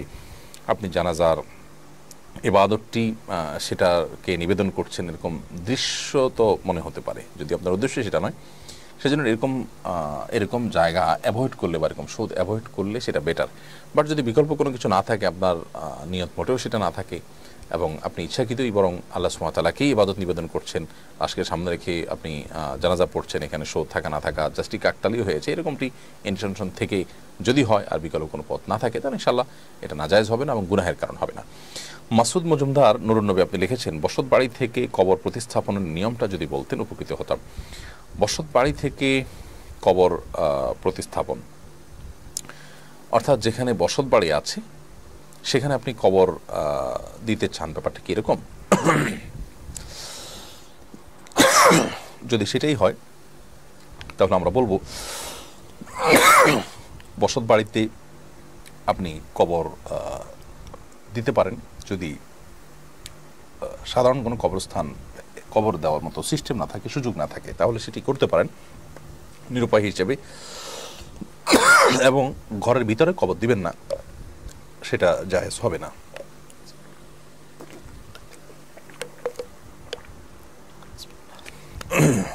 ফারুক আহমেদ খান লিখেছেন, মসজিদে মেহরাবের আধা হাত সামনেই কবর, সেই মসজিদে সালাত আদায় করা যাবে কিনা? যদি মসজিদের সামনে, মসজিদের যে ওয়াল আছে ওয়ালের বাইরে কবর হয় তাহলে অসুবিধা নেই, নামাজ হয়ে যাবে। মসজিদের ভেতরে যদি কবর হয় তাহলে সেটি নাজায়েজ হবে এবং গুনাহ হবে। নবী করিম সাল্লাল্লাহু আলাইহি ওয়াসাল্লাম কবরস্থানকে বা কবরকে মসজিদ বানাতে বা নামাজের জায়গা বানাতে নিষেধ করেছেন, কারণ ইহুদিরা এই কাজটি করেছে এবং এতে দৃশ্যত ওই কবরকে সম্মান করা হয়। সেজন্য দৃশ্যত মনে হতে পারে এরকম কাজও শরীয়ত করতে আমাদেরকে নিষেধ করেছেন, যেটা দৃষ্টিকটু। উম্মে শাহনাজ আপনি লিখেছেন, আমি একজন সরকারি কর্মকর্তা, সাধারণ ভবিষ্যৎ তহবিল থেকে ঋণ নিয়ে হজ করতে পারবো কিনা? আপনি সাধারণ ভবিষ্যৎ তহবিল বলতে ঠিক কি বুঝিয়েছেন আমি জানি না। যদি প্রভিডেন্ট ফান্ড হয়ে থাকে সেখান থেকে টাকা উত্তোলন করার সুযোগ হয়, আপনার নিজের হক আপনার বেতন থেকে কাটা হয়েছে, সে টাকা নিয়ে আপনি যদি হজ করতে চান আপনি অবশ্যই করতে পারবেন। এমনকি যদি আপনি সুদমুক্ত ঋণ নিয়ে হজ করতে চান সেটাও আপনি সাধারণ যে কোনো সুদমুক্ত ঋণ নিয়েও হজ করতে পারবেন, সেটা প্রতিষ্ঠান থেকে নেন বা যেখান থেকে নেন। কিন্তু সুদ ঋণ নিয়ে হজ করলে সেটি জায়েজ হবে না। আপনি ঋণটা কীভাবে নিচ্ছেন সেটা হলো মূল বিষয়। এমডি মুজাহের হোসেন আপনি লিখেছেন, বাসায় অ্যাকুরিয়ামে মাছ, খাঁচায় পাখি পালন করা জায়েজ আছে কিনা? কিছু মাছ, কিছু পাখি এগুলো খাঁচায় পালনযোগ্য, বাইরে বরং সেগুলো যখন থাকবে তখন সেগুলো আসলে মারা যাবে বা নিজেকে আত্মরক্ষা করতে পারবে না। এরকম যদি হয় তাহলে সেগুলোকে অ্যাকুরিয়ামে এবং খাঁচায় পালন করা জায়েজ আছে। আর যেগুলো বাইরে চড়ে পুড়ে থাকতেই তারা স্বাচ্ছন্দ্য বোধ করে, বরং খাঁচা তাদের কষ্ট হয়, তাহলে সেক্ষেত্রে এটা করা অনুচিত হবে। আর যদি আপনার এগুলোকে খাঁচায় রেখে আপনি খাবার ইত্যাদি না দিয়ে কষ্ট দেন তাহলে সেক্ষেত্রে সেটি পৃথকভাবে তাদেরকে, এতে যদি তাদের মৃত্যু হয় তাহলে সেক্ষেত্রে অন্যভাবে এগুলোকে হত্যা করার দায়ে আপনি অপরাধী হতে পারেন। এবং এর কারণে পূর্বের যুগের একজন নারী জাহান্নামেও গিয়েছেন একটি বিড়ালকে বেঁধে রেখে খাবার টাবার না দেওয়ার কারণে। সে বিষয়টি বিভিন্ন হাদিসে বর্ণিত হয়েছে, আমরা অনেকেই জানি। রিহাল রওনাফ এডি থেকে আপনি লিখেছেন, আমি সাতকানিয়ায় স্বামী আর পাড়াবাসী, আমাদের জন্য দোয়া করবেন, আল্লাহ তাআলা আপনাদের সবার কষ্ট লাঘব করুন এবং বন্যার্ত মানুষের বন্যার কারণে যে ক্ষতি হয়েছে সেই ক্ষতিটিকে আল্লাহ তাআলা পুষিনার তৌফিক দান করুন। এস এম জোনায়দুর রহমান লিখেছেন, আমার বাবা মা আমার আকিকা দিয়েছেন কিনা মনে করতে পারছেন না, এমত অবস্থা আমার করণীয় কি? আকিকা দেননি, এটা যদি প্রবল সম্ভাবনা হয় তাহলে সেক্ষেত্রে আপনি নিজের আকিকা নিজে এখন দিতে পারেন বা বাবা মা এখন দিতে পারেন। বড় হওয়ার পর আকিকার বিষয়টি খোদ নবী সাল্লাল্লাহু আলাইহি সাল্লাম থেকেই প্রমাণিত, যদি ছোটোবেলা মিস হয়ে থাকে। আব্দুল্লাহ সাইদ স্বামী আপনি লিখেছেন, সৌদি আরবে দাড়ি থাকলে চাকরিতে নেয় না এবং অনেকে দাড়ি কেটে ফেলে পরে রাখতে বলে, আর আমার পক্ষে দাড়ি কাটা সম্ভব না, এখন করণীয় কি? দাড়ির কারণে যেই কোম্পানি চাকরিতে নেবে না সেখানে আপনি চাকরি করবেন না। যেখানে দাঁড়িতে চাকরিতে অসুবিধা হবে না, 2 পয়সা বেতন কম হলেও আল্লাহর জন্য আপনি সেখানে চাকরি নেবেন। দেখুন, এগুলো আমাদের তাকওয়ার প্রশ্ন, এগুলো ইমানের প্রশ্ন। অনন্ত অসীম কাল আমার যে আখিরাতে থাকতে হবে, সে আখিরাতের আমার লাভ লসের প্রশ্ন। বিধায় একজন ইমানদার এই সমস্ত ক্ষেত্রে বিচক্ষণতার পরিচয় দিবেন। বেশিরভাগ ক্ষেত্রে আমরা দুনিয়ার কাছে হার মেনে যাই, আমাদের ইমান আমলকে আমরা বিক্রি করে ফেলি। আল্লাহ তাআলা আমাদেরকে সচেতন এবং সতর্ক থাকার তৌফিক দান করুন। এরপরে ফারিহা মুর্শিদ আপনি লিখেছেন, ইদ্যৎকালীন অবস্থায় মেয়েরা বাইরে যেতে বের হতে পারবে কিনা? ইদ্যৎকালীন অবস্থায় মেয়েরা বাহিরে বের হবেন না যদি স্বামীর মৃত্যুর কারণে যে ইদ্যৎ হয় সেটি হয়, তাহলে সেক্ষেত্রে তিনি তার বাসাতে তিনি তার নিজ ঠিকানায় অবস্থান করবেন এবং তিনি বাহিরে বের হবেন হলো একান্ত নিরুপায় হলে, ধরুন অসুস্থতার কারণে ওরা ডাক্তার দেখাতে যেতে হলো বা জাতীয় কোনো নিরুপায় হলো, তাহলে সেক্ষেত্রে আপনি যেতে পারেন। আর যদি স্বামীর সাথে বিচ্ছেদ হয়ে গেছে সেই ইদ্যত হয়, তাহলে সেক্ষেত্রে সেই ইদ্যতে বাসায় থাকা জরুরি নয়, প্রয়োজনে তিনি অন্য কাজে বাইরে যেতে পারবেন। ফারিহা মুর্শেদ আপনার প্রশ্ন উত্তর আমরা দিয়েছি। সামির উদ্দিন আপনি লিখেছেন, সরকার সার্বজনীন পেনশন চালু করছে, শরীয়তের দৃষ্টিভঙ্গি জানালে উপকৃত হব। দেখুন, পৃথিবীর অনেক দেশে সার্বজনীন পেনশনের এই ধারণা চালু আছে এবং মৌলিকভাবে এটি ভালো জিনিস যে একটা মানুষ একটা সময় চাকরি বাকরি থেকে অবসরে চলে যাবেন, তখন যেন তার চলতে অসুবিধা না হয়, সেজন্য তিনি বৃদ্ধ হওয়ার পর, চাকরি ছাড়ার পর, একটা নির্দিষ্ট বয়সে পৌঁছার পরে মাসে মাসে ভাতা পাবেন, এটা খুব ভালো জিনিস। কিন্তু এটার যে প্রচলিত ফরম্যাট আছে, অর্থাৎ আমাদের দেশে যে সার্বজনীন পেনশন চালু হচ্ছে, যারা সরকারি চাকরি করছেন না তাদেরও পেনশন নেওয়ার সুযোগ তৈরি হচ্ছে এবং এই আইনটি কার্যকর হওয়ার পথে খুব শীঘ্রই। সেখানে আমরা জানি যে নির্দিষ্ট কিছু অর্থ মাসে মাসে নির্দিষ্ট নির্ধারিত সময় পর্যন্ত দিয়ে যাওয়ার পর একটা সময় সেটা অতিরিক্ত সহকারে আমরা পেতে থাকব। এটাই হলো মূল সার্বজনীন পেনশনের ধারণা। তো এটিকে দিয়ে যেহেতু আমি যে টাকা দিচ্ছি তা সেটার বিপরীতে আমি অতিরিক্ত টাকা নিচ্ছি এবং এটা কোনো ব্যবসায়িক ভিত্তিতে দিচ্ছি না, তাহলে সেটি ইসলামের দৃষ্টিকোণ থেকে সুদে পরিগণিত হওয়ার কথা। তো এই বিষয়ে আমাদের আবদার থাকবে, আবেদন থাকবে, দাবি থাকবে সরকারের কাছে যেন সার্বজনীন পেনশনের মধ্যে আপনার সুদ মুক্ত একটা অপশন রাখা হয়, কারণ এদেশে মানুষ সুদকে ঘৃণা করে এবং এজন্য কনভেনশনাল ব্যাংকগুলো চাইতে শরীয়ভিত্তিক ব্যাংকগুলোর চাহিদা সাধারণ মানুষের কাছে কোনো ক্রমে কম নয়, বরং অনেক গুণ বেশি। তো এই জন্য সাধারণ মানুষের যেহেতু সুদ থেকে বাঁচার একটা প্রচেষ্টা আছে এবং মানুষ সুদকে ঘৃণা করে, অতএব সার্বজনীন পেনশনটা সত্যিকার অর্থে সার্বজনীন পেনশন হবে এবং সবাই এটাতে সামিল হতে পারবে তখনই যদি এটার সুদমুক্ত অপশনও চালু থাকে। কারণ সুদের অপশন যদি থাকে এবং সার্বজনীন পেনশন এটাতে সামিল হতে গিয়ে যদি সুদে জড়িয়ে যেতে হয়, তাহলে অনেকেই কিন্তু সেখানে জড়াবেন না এবং সেটি থেকে দূরে থাকবেন। বিধায় ওলামায়ে কেরামের কাছ থেকে যদি ধারণা চাওয়া হয় যে কোন ফরম্যাটে হলে এই জিনিসটি সুদমুক্ত হতে পারে, তাহলে সুদমুক্ত একটা অপশন যারা সুদ থেকে বাঁচতে চান তাদের জন্য রাখলে সেটা হবে সময়ের সবচেয়ে প্রয়োজনীয় কাজ। আমরা সে দাবি কিন্তু সরকারের কাছে জোরালোভাবে রাখতে চাই। রাজু আহমেদ আপনি লিখেছেন, নামাজ পড়তে গেলে মাথায় অনেক কিছু চলে আসে, এর থেকে রেহাই পাওয়ার উপায় কী? দেখুন, এটার জন্য নামাজের আগে যথেষ্ট আগে থেকে প্রস্তুতি নিয়ে বসা এবং নামাজের আগে মনোযোগ নষ্ট হতে পারে সেরকম কাজগুলো থেকে বেঁচে থাকা, মোবাইল টিপি বন্ধ করা, আগে থেকে সুন্নত ইত্যাদি আয়োজন যে আছে, এটা নামাজের মূল নামাজটা যাতে সুন্দর হয় সেজন্যই করা হয়েছে। আমরা তো অনেক সময় দেখা যায় যে দুনিয়ার চিন্তা করতে করতে হঠাৎ করে নামাজে দাঁড়াই।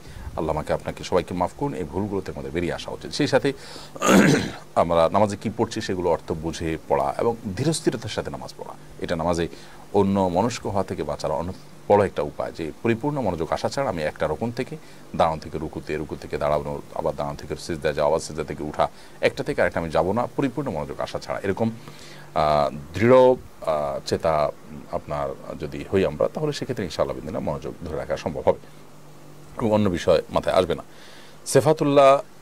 সেফাতুল ইসলাম শাহিনুর আপনি লিখেছেন, বিয়ের সময় যদি দেনমোহরের সামর্থ্যের বেশি চাপিয়ে দেওয়া হয় তাহলে করণীয় কি? আপনি সেটা গ্রহণ করবেন না, কারণ দেনমোহর আপনার সাধ্যের চাইতে বেশি চাপিয়ে দিলে আপনি সেটা মেনে নিতে বাধ্য নন। আপনি আপনার অপারগতার কথা, আপনার সীমাবদ্ধতার কথা জানাবেন এবং বিনয়ের সাথে আপনি দ্বিমত পোষণ করবেন। কিন্তু যদি আপনি মেনে নিয়ে থাকেন তাহলে সেটা আপনাকে পরিশোধ করতে হবে, অথবা নেগোসিয়েশন করে স্ত্রীর কাছ থেকে সেটি কমিয়ে, যদি তিনি উইলিংলি কমিয়ে দিতে দেন তাহলে সেটা আপনার জন্য জায়েজ হবে। গার্লস পাওয়ার এআইডি থেকে আপনি লিখেছেন, চুলে কলপ করলে কি নামাজ হবে? চুলে যদি আপনি কলপ করেন, ন্যাচারাল কলপ এবং এটার কারণে আপনার আলাদা কোনো আবরণ চুলের উপরে সৃষ্টি না হয়, তাহলে সেক্ষেত্রে নামাজ হয়ে যাবে। বাট এটা করা নিজের বয়সকে লুকোবার জন্য এটা করা ইসলামের শরীয়ত দৃষ্টিকোণ থেকে জায়েজ কাজ নয়। সৌরভী শেখ এআইডি থেকে লিখেছেন, মুসলমান হয়ে কি হিন্দু ধর্মের বই পড়াতে পারবো? না, মুসলমান হয়ে আপনি হিন্দু ধর্মের বই পড়াতে পারেন না। বিশেষ করে হিন্দু ধর্মের বই পড়ানো মানে হলো তাদের ধর্মীয় বিষয়গুলোকে শেখানো বাচ্চাকে এবং সেগুলো চর্চা করতে সহায়তা করা। একজন হিন্দু বা অন্য ধর্মাবলম্বী তার ধর্মের কাজ করবেন, সেটা তার স্বাধীনতা ইসলাম তাকে দিয়েছে এবং মুসলমানরা সেটা বিশ্বাস করেন, বিধায় সেটা তাকে করতে দিবেন। কিন্তু মানে এই না যে আকবরে আপনি তাকে সেটা শেখাতে যাবেন। আপনি যেটা বিশ্বাস করেন সেটা আপনি কীভাবে শেখাতে যাবেন? আপনি চুরি করাটাকে যদি অন্যায় কাজ মনে করেন তাহলে সেক্ষেত্রে কাউকে আপনি চুরি শেখাতে পারেন না। আমি চুরির সাথে এখানে তুলনা দিচ্ছি কাউকে আহত করবার জন্য, জিনিসটা বোঝার জন্য শুধুমাত্র। আপনি যেহেতু জানেন শিরক করা আল্লাহর কাছে সবচেয়ে বড় অপরাধ, অতএব সেটি আপনি কাউকে শেখাতে পারেন না। মারিয়া হোসেন আপনি লিখেছেন, হাফিজি পড়া অবস্থায় মাসিক হলে কোরআন শরীফ পড়তে পারবে কিনা? যদি মনে হয় যে কোরআন ভুলে যাবেন পড়া ধরে না রাখলে, তাহলে সেক্ষেত্রে হিফজ ধরে রাখার প্রয়োজনে এটি করতে পারেন। সেক্ষেত্রে ভেঙে ভেঙে তেলাওয়াত করবেন। সাইদা ভেঙে ভেঙে বলতে এক শব্দ করে একটু করে পড়বেন। আর যদি সেটা অসম্ভব হয় তাহলে সেক্ষেত্রে ভুলে যাওয়ার আশঙ্কা থাকলে এটা জায়েজ আছে। সাইদা মারিয়া আর একটা বিকল্প আছে, শুনতে পারি আমরা, শুনলে অনেক সময় সেটা পড়ার তেলাওয়াতের কাজ অনেকটা হয়ে যায়, সেটাও গ্রহণ করা যেতে পারে। সাইদা মারিয়ারি থেকে লিখেছেন, আমি গীবত থেকে বাঁচার অনেক চেষ্টা করি কিন্তু কোনো না কোনো কারণে গীবত হয়ে যাচ্ছে। গীবত হয়ে যাওয়ার পর খারাপ লাগে, কি করলে এর থেকে বাঁচতে পারবো?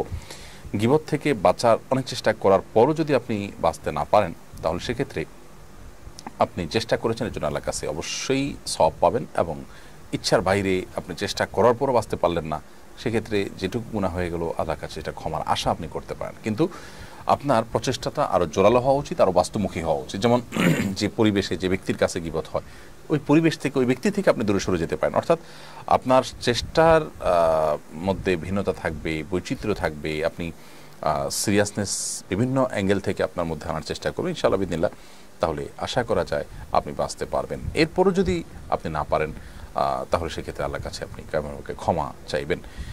কাইফ সাইফ এডি থেকে আপনি লিখেছেন, কোনো উদ্দেশ্য ছাড়াই জুমার নামাজ ভিন্ন ভিন্ন মসজিদে আদায় করা যাবে কিনা? অসুবিধা নেই, শখ করে যদি আপনি করেন, বিশেষ কোনো উদ্দেশ্য ছাড়া, জাস্ট আপনার ভালো লাগে এক মসজিদে এক এক সময় গেলেন, এক এক ইমাম সাহেবের বক্তব্য শুনলেন, এই সমস্ত উদ্দেশ্যে যদি আপনি এক এক মসজিদে যান সেটি নাজায়েজ কিংবা গুনাহ হবে না ইনশাআল্লাহ তাআলা। এমডি হোসাইন মিয়া আপনি লিখেছেন, আমি মালয়েশিয়া একটি চাইনিজ কোম্পানিতে কাজ করি, ফ্যাক্টরির ভিতর ছোট একটি মন্দির আছে, সেখানে তারা ফলমূল দিয়ে পুজো করে থাকে, সেই ফল আমাদেরকে খেতে বলে, তা খাওয়া আমাদের জন্য জায়েজ হবে কিনা? দেখুন, মন্দিরে যে ফলমূল দিয়ে পুজো করে ওই ফলমূলে কল্যাণ আছে, ওইটাতে খেলে বিশেষ লাভ হবে, এরকম উদ্দেশ্যে যদি সেটা খাওয়া হয় সেটা না জায়েজ হবে। এমনিতে পুজো উপলক্ষে একজন আরেকজনকে মিষ্টি বা ফল এগুলো দিয়ে আতিথেয়তা করলেন, তার অংশ হিসাবে যদি আপনাকে দেওয়া হয়, তো ফল যেহেতু হারাম নয় বিধায় সেটি আপনি খেতে পারেন। বাট ওই যে বললাম, মূর্তির সামনে রেখে এটাকে বিশেষ বরকতময় বা কল্যাণময় মনে করে যদি খাওয়া হয় বা সেখান থেকে দেওয়া হয় বা সেই উদ্দেশ্যে আপনি নেন, তাহলে সেটা জায়েজ হবে না। এমনি সাধারণ ফল দিলে সেটি খেতে পারেন বা সাধারণ উদ্দেশ্যে আপনি খেতে পারেন। মুনতাহা ইসলাম আপনি লিখেছেন, শখের বশে গাছকে কষ্ট দিয়ে তার ডালপালা বারবার কেটে বনসাই করাটা কি জায়েজ আছে? বনসাই করাটা কি জায়েজ আছে? ডালপালা কেটে বনসাই করার প্রক্রিয়াটা আমি জানি না। বনসাই গাছ তো আমি চিনি, মৌলিকভাবে একটা গাছ অনেক বড় হতে পারে, বিশেষ প্রক্রিয়ার মধ্যে ছোট করে রাখা ঘরের মধ্যে, এটা না জায়েজ কোনো কাজ নয়, মুবাহ কাজ। কিন্তু এটার প্রক্রিয়াটা কি সেটা করতে গিয়ে আদৌ বৃক্ষ নিধনের পর্যায়ে হয় কিনা প্রয়োজন ছাড়া সেটা আমি জানি না, এবং সেটা জানলে এটার উত্তর দিতে সুবিধা হতে বিধায় এই প্রশ্নের উত্তরটি আমি স্কিপ করছি। নাসরিন সুলতানা মিতু আপনি লিখেছেন, আমার দুনিয়ায় বেঁচে থাকতে ইচ্ছে করে না, এটা আমার জন্য কি খারাপ কিছুর আলামত? দুনিয়াতে বেঁচে থাকতে ইচ্ছা করছে না এবং মরে যেতে ইচ্ছা করছে, আত্মহত্যা করতে মনে চাচ্ছে, এরকম যদি হয় তাহলে সেক্ষেত্রে এটা ব্ল্যাক ম্যাজিকের একটা সিমটম। ব্ল্যাক ম্যাজিকের রোগীদের, বিশেষ করে অনেকে ব্ল্যাক ম্যাজিকের বিভিন্ন আইটেম আছে, অনেককে এই জন্য ব্ল্যাক ম্যাজিক করা হয় যে এই ধরনের পরিস্থিতি তার মধ্যে তৈরি হবে। তো এরকম যদি হয় তাহলে সেক্ষেত্রে ব্ল্যাক ম্যাজিক থেকে বাঁচার জন্য আপনি শরীয়ী রুকিয়া বা রুকিয়া শরীয়ী ঝাড়ফুঁকের আপনি আশ্রয় নেবেন, সহযোগিতা নেবেন। হোসেন আহমেদ লিখেছেন, জুমার দিনে দ্বিতীয় খুতবায় হাত উঠিয়ে দোয়া করা কি জায়েজ? জুমার দিনে দ্বিতীয় খুতবায় আপনি শেষ মুহূর্তে শেষের দিকে এসে একজন খতিব হিসেবে খতিব হলে আপনি দোয়া করবেন নিজের জন্য, মুসলিম মিল্লাতের জন্য, এটি সুন্নাহ। কিন্তু এই দোয়ায় হাত তোলা সুন্নাহ নয়। না নবী সাল্লাল্লাহু আলাইহি ওয়াসাল্লাম থেকে এটি সাবিত, না কোনো সাহাবী বা খোলাফায়ে রাশিদা থেকে এটি সাবিত। এটি মুখে দোয়া করা সুন্নাহ, মুসল্লিটার সাথে আমিন বলতে পারেন এতটুকু, কিন্তু হাত উঠানো সুন্নাহ নয়। আমিন বলাটাও উচ্চ স্বরে নয়, যার যার মতো নীরবে তিনি আমিন বলতে পারেন। মাসুম খান আপনি লিখেছেন, আমি একজন ব্যবসায়ী, অনেকেই বলে দোকান বন্ধের সময় সন্ধ্যার সময় শুরুতে বাকি দেওয়া যায় না। আমি এগুলো সম্পর্কে একটু পরিষ্কারভাবে জানতে চাচ্ছিলাম। ভাই মাসুম,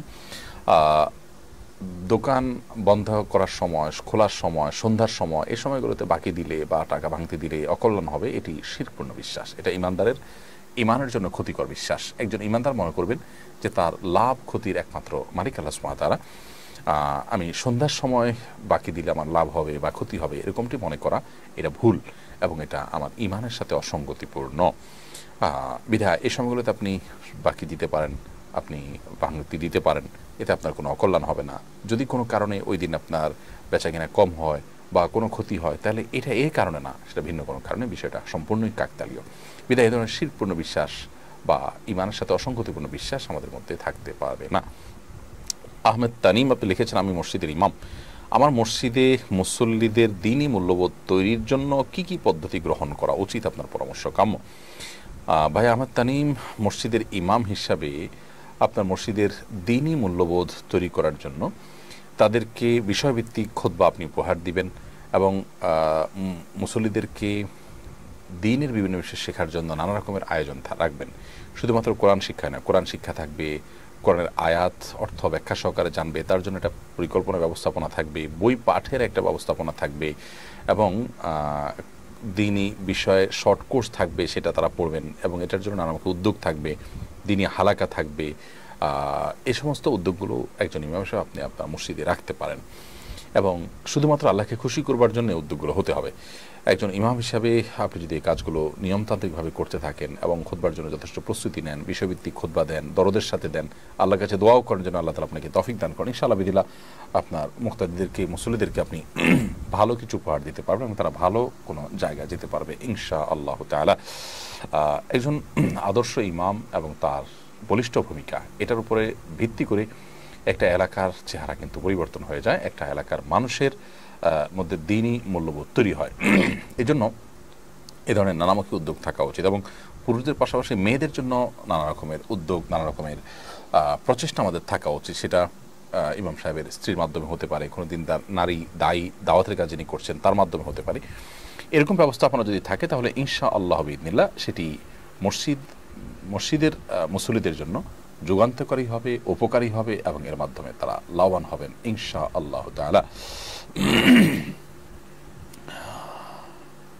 এরপর প্রশ্ন হলো, মোবাইলে কোরআন তেলাওয়াত করা যাবে কিনা? জি হ্যাঁ, মোবাইলে কোরআন তেলাওয়াত করা যাবে। আপনি কোরআন তেলাওয়াতটা কি মোবাইলে করছেন নাকি কোনো কাগজ থেকে করছেন, প্রিন্টেড কোরআনের ছাপা কোনো কোরআন থেকে পড়ছেন, সেটা একান্তই আপনার ব্যাপার। যে কোনো জায়গা থেকে আপনি কোরআন পড়বেন না কেন, ইনশাআল্লাহ আপনি আল্লাহর কাছে সওয়াব পাবেন। বরং মোবাইলের স্ক্রিন থেকে যদি আপনি টাচ করে কোরআন তেলাওয়াত করেন, সেক্ষেত্রে ওযু না থাকলেও গুনাহ হবে না, যদিও ওযু করে কোরআন তেলাওয়াত করাটা সর্বাবস্থায় উত্তম, সেটি ভিন্ন বিষয়। বাট কোনো কারণে যদি আপনার ওযু না থাকে এবং আপনি টাচ মোবাইলে বা স্ক্রিন টাচ ডিভাইসে আপনি কোরআন তেলাওয়াত করেন, ইনশাআল্লাহ বিদিন আপনার নামাজ সেই কোরআন তেলাওয়াত করা জায়েজ হবে। জুমার দিনের সবচেয়ে গুরুত্বপূর্ণ আমল কোনটি? জুমার দিনের সবচেয়ে গুরুত্বপূর্ণ আমল হলো খোদ জুমার নামাজ।